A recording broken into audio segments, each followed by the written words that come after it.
দ্বিতীয় অধ্যায়ের মূল আলোচনা করব।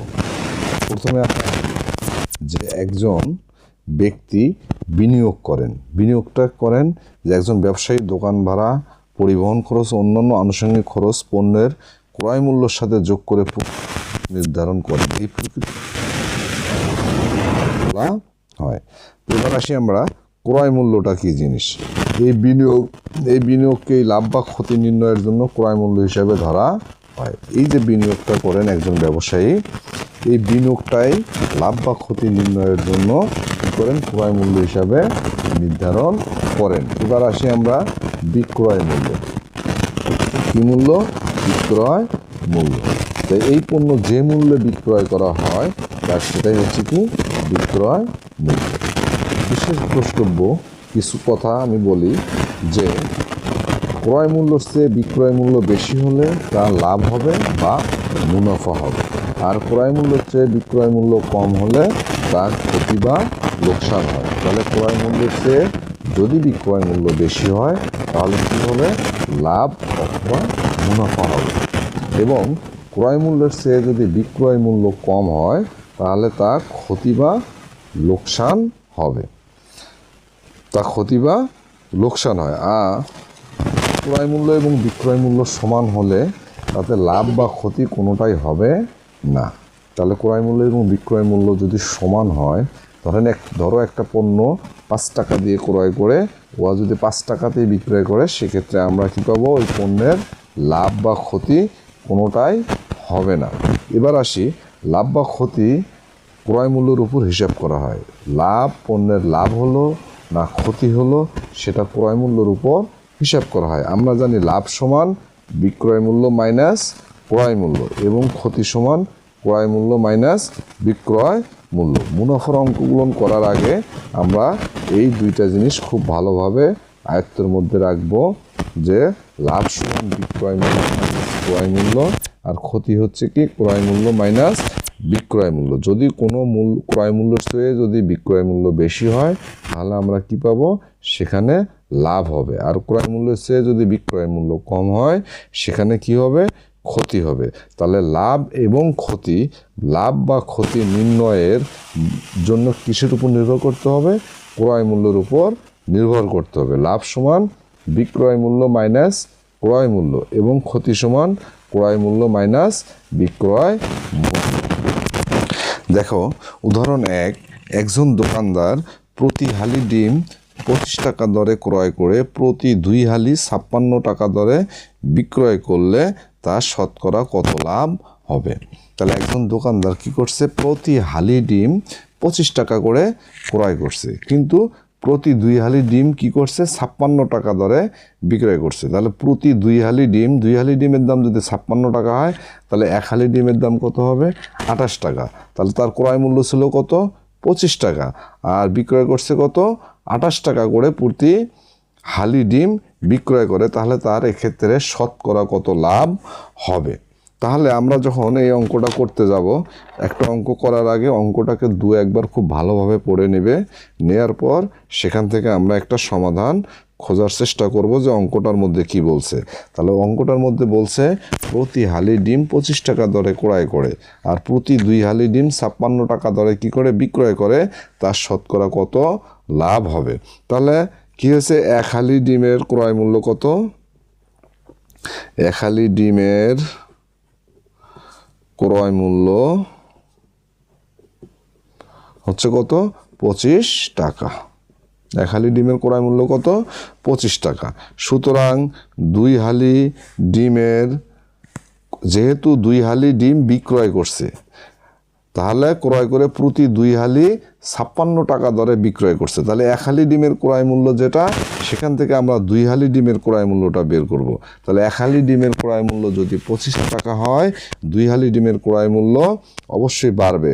যখন বাড়বে তখন সেটা গুণ আকারে লিখতে হবে। কি আকারে লিখতে হবে, গুণ আকারে লিখতে হবে। তাহলে 1 হালি ডিমের দাম 25 টাকা, 2 হালি ডিমের দাম 25 গুণন 2 সমান কত হলো, 50 টাকা। তাহলে 2 হালি ডিমের ক্রয় মূল্য আমরা কত পেলাম, 50 টাকা। যেহেতু ডিমের ক্রয় মূল্য থেকে বিক্রয় মূল্য বেশি, তাহলে সেক্ষেত্রে কি হবে, লাভ হবে।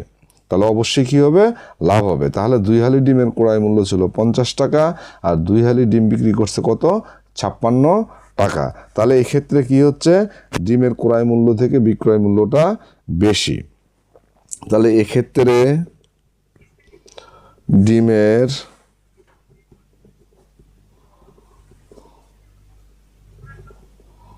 ক্রয় মূল্য থেকে বিক্রয় মূল্য বেশি, বিক্রয় মূল্য বেশি। তাহলে আমরা কি পাইলাম, এক্ষেত্রে ডিমের ক্রয় মূল্য থেকে বিক্রয় মূল্যটা আমরা বেশি পেলাম। তাহলে যদি ক্রয় মূল্য থেকে বিক্রয় মূল্য বেশি হয় তাহলে কি হবে, লাভ হবে, তাহলে লাভ হবে। আর যদি ক্রয় মূল্য চেয়ে বিক্রয় মূল্য কম হতো তাহলে কি হতো, ক্ষতি হতো। তাহলে এখন লাভটা কত, তাহলে এখানে লাভ ইকুয়াল টু কত হয়েছে, 56 টাকা ছিল বিক্রয় মূল্য, আর 50 টাকা ছিল কি ক্রয় মূল্য। তাহলে এটাকে যদি আমরা বিয়োগ করি তাহলে কয় টাকা পাবো, 6 টাকা লাভ হয়েছে। কয় টাকা লাভ হয়েছে, 6 টাকা লাভ হয়েছে। তাহলে আমরা জানি লাভ এবং ক্ষতি কিসের উপর নির্ভর করে, ক্রয় মূল্যের উপর। যদি 50 টাকায় লাভ হয় কয়েছে কয় টাকা, 6 টাকা। যেহেতু 2 হালি ডিমের ক্রয় মূল্য ছিল 50 টাকা,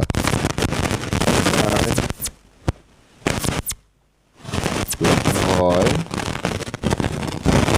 লাভ কয় টাকা, 6 টাকা। 50 টাকা লাভ কয় টাকা, 6 টাকা। তাহলে আমরা যদি 1 টাকায় লাভ বের করি, 1 টাকায় লাভ হবে কম। 50 টাকায় যদি 6 টাকা লাভ হয়, যদি 1 টাকায় কম লাভ হয়, ডিভাইডেড বাই ক্রয় মূল্য। তাহলে শতকরা মানে 100 টাকা। শতকরা শব্দের অর্থ কত, 100। 100 টাকায় লাভ সংখ্যা গুণন 100 টাকার অবশ্যই বেশি। কেন বেশি, 1-এর চেয়ে বেশি। যদি বেশি হয় তাহা অবশ্যই ভাগে কি হবে, ভাগের উপরে গুণ আকারে বসবে।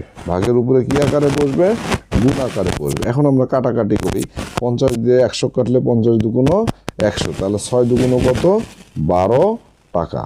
6 দুগুণ কত, 12। তাহলে উত্তরটা কিসে চাইছে, শতকরা চাইছে। কিসে চাইছে, তার শতকরা কত লাভ হয়, অর্থাৎ 12%। কত, 12%। তাহলে উত্তর শতকরা লাভ, শতকরা লাভ কত, 12%। আশা করি খুব ছোট্ট একটা অঙ্ক, এই অঙ্কটা তোমরা অবশ্যই ভালোভাবে বুঝতে পারছো। এখানে প্রত্যেকটা অঙ্ক যখন করতে হবে সেখান থেকে কি করতে হবে, সেখান থেকে একটা পদ্ধতি বের করে অঙ্ক করতে।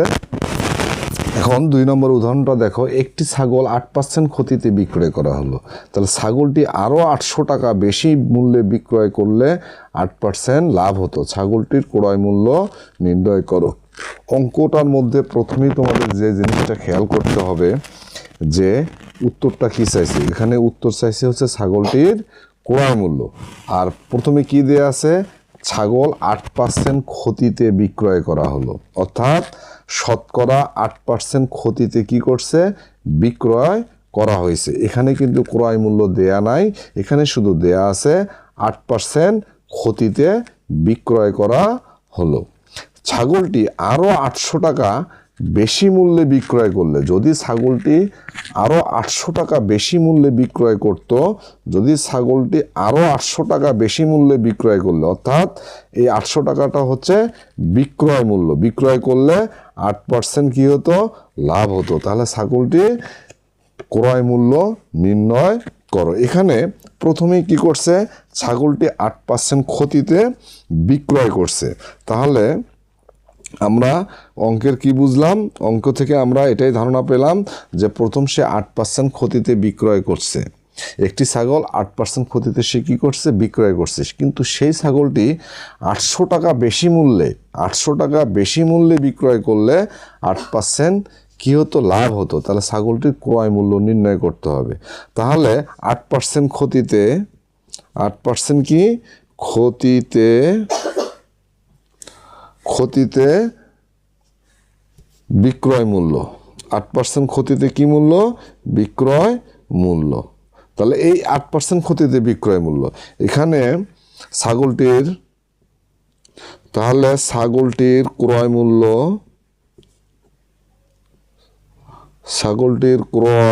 মূল্য, যেহেতু পার্সেন্টেজ আছে তার মানে শতকরা, ক্রয় মূল্য 100 টাকা।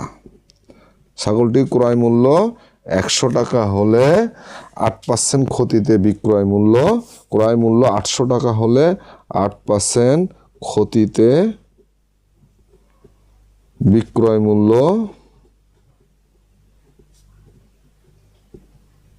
ক্ষতি মানে কত, ক্ষতি মানে অবশ্যই লস, তাহলে ছাগলটির ক্রয় মূল্য 100 টাকা, এখান থেকে লস হয়েছে কত টাকা, 8 টাকা। 8% ক্ষতিতে মানে 100 টাকায় কি হয়েছে, 8 টাকা তার ক্ষতি হয়ে গেছে।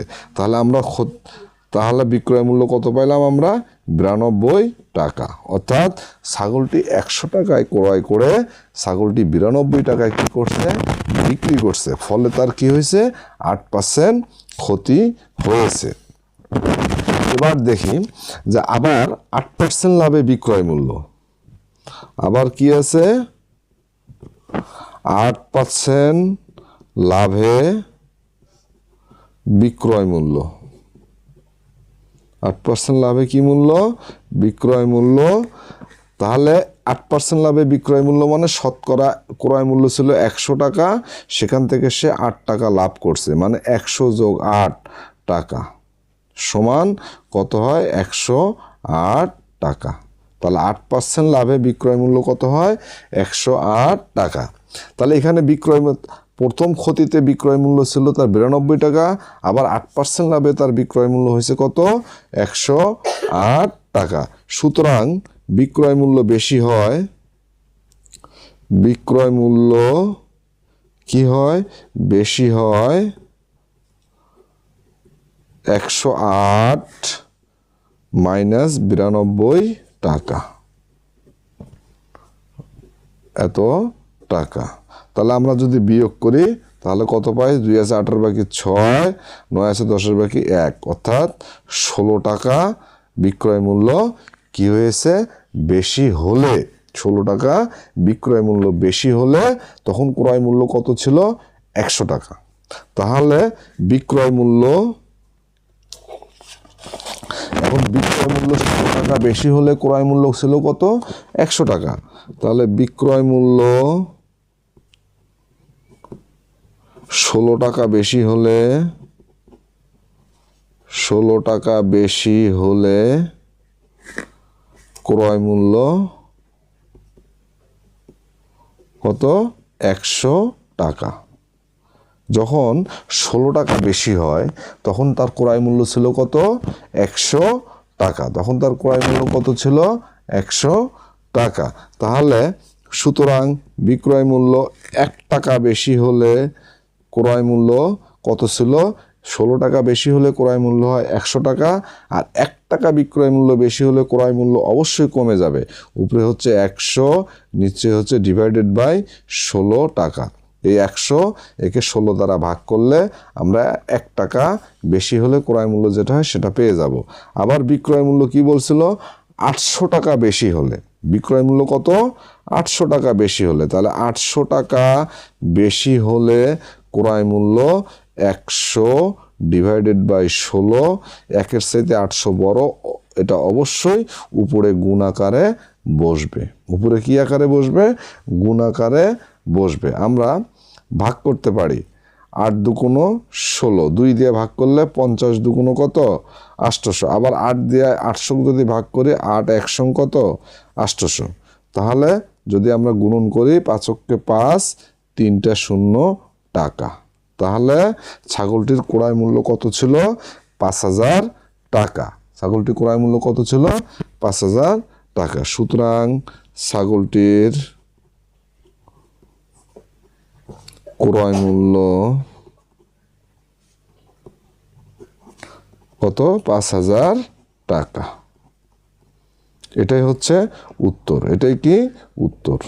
তাহলে ছাগলটির ক্রয় মূল্য 5,000 টাকা, এটা আমরা বের করলাম।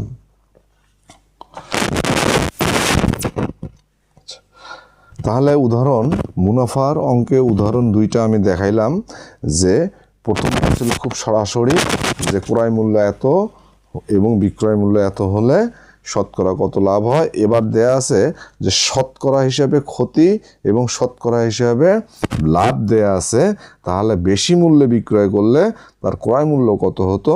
তাহলে আমরা ছাগলটির ক্রয় মূল্য 5,000 টাকা বের করলাম।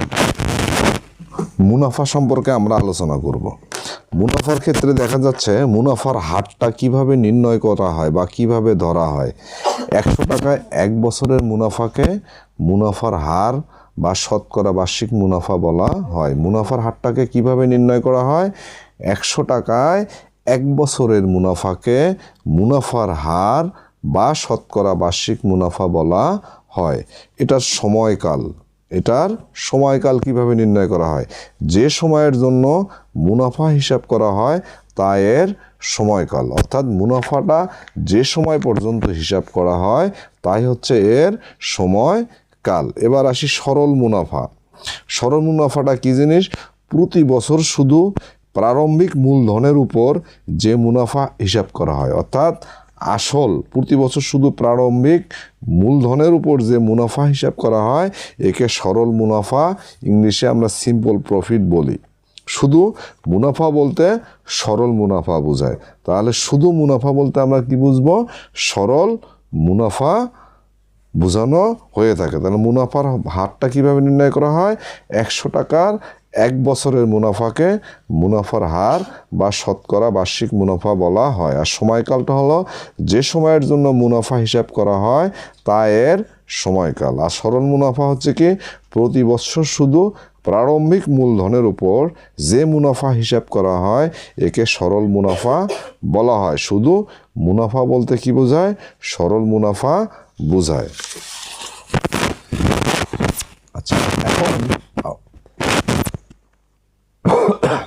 এখন আমরা আরো একটা জিনিস শিখব। মূলধন বা আসল। মূলধন বা আসলকে আমরা কি দ্বারা প্রকাশ করব?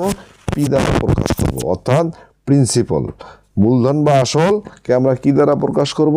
পি দ্বারা প্রকাশ করব। এটা হলো প্রিন্সিপাল। মুনাফার হারকে আমরা আর দ্বারা প্রকাশ করব। আরটা হচ্ছে rate of interest. Rate of interest থেকে আমরা আর নেওয়া হয়েছে। মুনাফার হারটা হচ্ছে কি? আর সময়টাকে ইংলিশে বলা হয় টাইম। এখান থেকে আমরা এন ধরে অঙ্কটা করব, অর্থাৎ যেখানে সময় পাবো মুনাফার ক্ষেত্রে সেখানে আমরা এন বসাবো। আর মুনাফার ক্ষেত্রে শুধু মুনাফার ক্ষেত্রে আমরা আই বসাবো, অর্থাৎ ইংলিশে বলা হচ্ছে প্রফিট। মুনাফার ক্ষেত্রে আমরা কি বসাবো? আই বসাবো। স্ববৃদ্ধি মূলধন বা মুনাফা আসলকে আমরা এ দ্বারা প্রকাশ করি। তা স্ববৃদ্ধি মূলধন অথবা মুনাফা আসল যদি থাকে তাহলে সেক্ষেত্রে আমরা কি দ্বারা প্রকাশ করব? এ দ্বারা প্রকাশ করব, অর্থাৎ মুনাফা আসলকে আমরা কি বলি? ইংলিশে টোটাল অ্যামাউন্ট বলে থাকি। মুনাফা আসল সমান কি? আসল যোগ মুনাফা। তাহলে মুনাফা আসল সমান আমরা কি জানি? আসল যোগ মুনাফা। অর্থাৎ মুনাফা আসলকে যদি আমরা এ দ্বারা প্রকাশ করি, আসলটা হচ্ছে পি, মুনাফাটা হচ্ছে আই, বা পিটা যদি আমরা বাম পাশে নেই তাহলে এটা যাবে, আইটা হচ্ছে মাইনাস আই হচ্ছে, অথবা আই মানে মুনাফা যখন আমরা বের করব তখন এ মাইনাস পি। এইভাবে আমরা কি করতে পারি? স্ববৃদ্ধি মূলধন বা মুনাফা আসল থেকে আমরা আসল যোগ মুনাফা এর মধ্যে আমরা কি করতে পারি? মুনাফা আসলে যখন আসবে তখন এ সমান পি প্লাস আই। আর যদি আমাদের আসল বের করতে বলে তাহলে মুনাফা আসল মাইনাস হচ্ছে কি? মুনাফা। আর যখন আমাদের মুনাফাটা বের করতে বলবে তখন হচ্ছে মুনাফা আসল মাইনাস আসল, মুনাফা আসল মাইনাস আসল। তাহলে কি পাইলাম, আসল যখন বের করব মুনাফা আসল মাইনাস মুনাফা, আবার যখন মুনাফা বের করব তখন মুনাফা আসল মাইনাস হচ্ছে কি আসল। তাহলে মুনাফা হচ্ছে কি আসল গুণন মুনাফার হার গুণন হচ্ছে সময়। শুধু মুনাফার সূত্রটা হচ্ছে কি আসল গুণন মুনাফার হার গুণন সময়। এই সূত্র দ্বারা আমরা অঙ্কগুলন করব। মুনাফা সমান আসল গুণন মুনাফার হার গুণন সময়। তাহলে মুনাফাকে আমরা যদি আই দ্বারা প্রকাশ করি, আসলটা হচ্ছে পি, মুনাফার হারটা হচ্ছে আর সময়টা হচ্ছে কি এন, অর্থাৎ মুনাফা equal to I equal to P R N. মুনাফা আসল সমান কি আসল যোগ মুনাফা, আসল যোগ মুনাফা। তাহলে মুনাফা আসল যদি এ হয়, আসলটা হচ্ছে পি, মুনাফা হচ্ছে আই। তাহলে আয়ের মানটা কি পি আর এন। আমরা আয়ের মানটা যদি পি আর এন বসাই তাহলে P plus P R N. তাহলে এক্ষেত্রে পি যদি আমরা কমন নেই, পি দ্বারা পিকে ভাগ করলে 1 পাই, প্লাস পি দ্বারা পি আর এনকে ভাগ করলে পি বাদ গেলে আর এন পাই।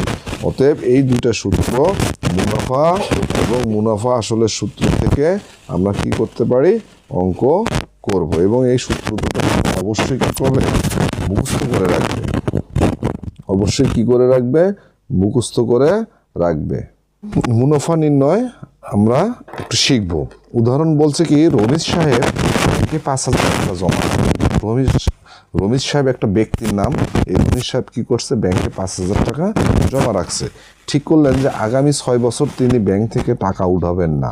তো ব্যাংকের বার্ষিক মুনাফা দেয় হচ্ছে 10%। বার্ষিক মুনাফা দেয় কত পার্সেন্ট, 10%। অর্থাৎ ব্যাংকের শতকরা বার্ষিক দেয় হচ্ছে 10% হলে 6 বছর পর তিনি মুনাফা কত পাবেন। তাহলে 6 বছর পরে তিনি মুনাফা কত পাবেন আর মুনাফা আসল কত হবে, মুনাফা আসল কত হবে। রমিজ সাহেব ঠিক করলেন ব্যাংকে 5,000 টাকা রাখবেন, তিনি 6 বছরের মধ্যে আর ব্যাংক থেকে টাকা উঠাবেন না। কিন্তু ব্যাংক কি করছে, বার্ষিক মুনাফাটা 10% হারে দেয়। তাহলে 6 বছর পরে তিনি মুনাফা কত পাবেন, উত্তর বের করতে হবে।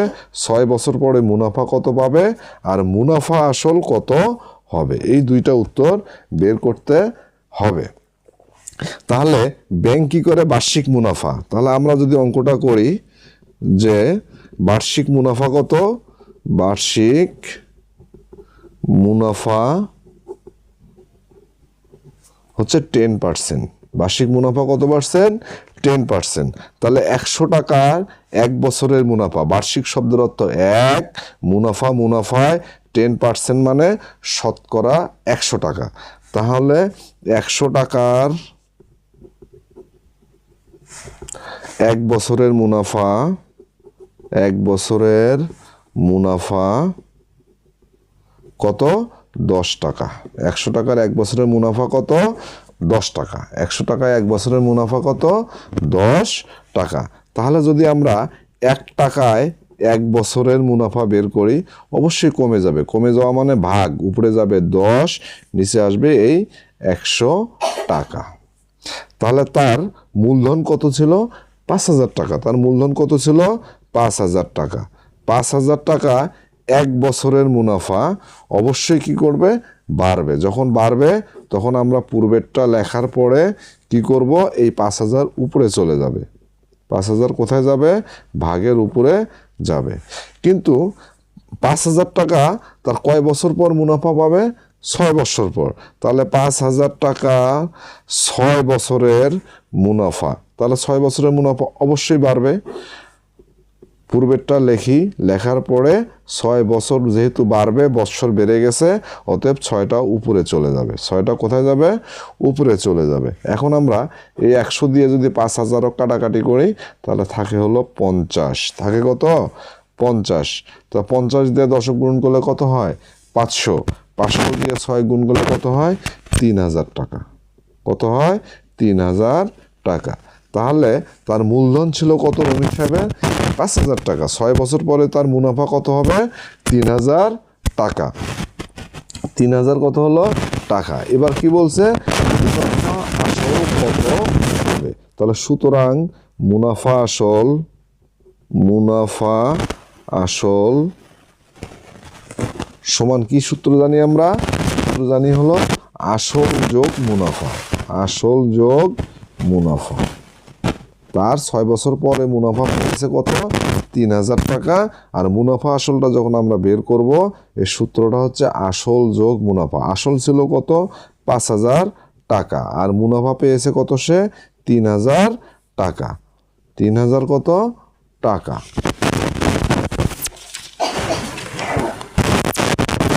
তাহলে আমরা যদি যোগ করি তাহলে কত পেলাম? 8,000 টাকা পেলাম। কত পেলাম? 8,000।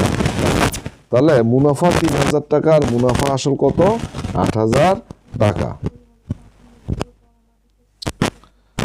তাহলে উত্তরটা কি হবে? উত্তর হচ্ছে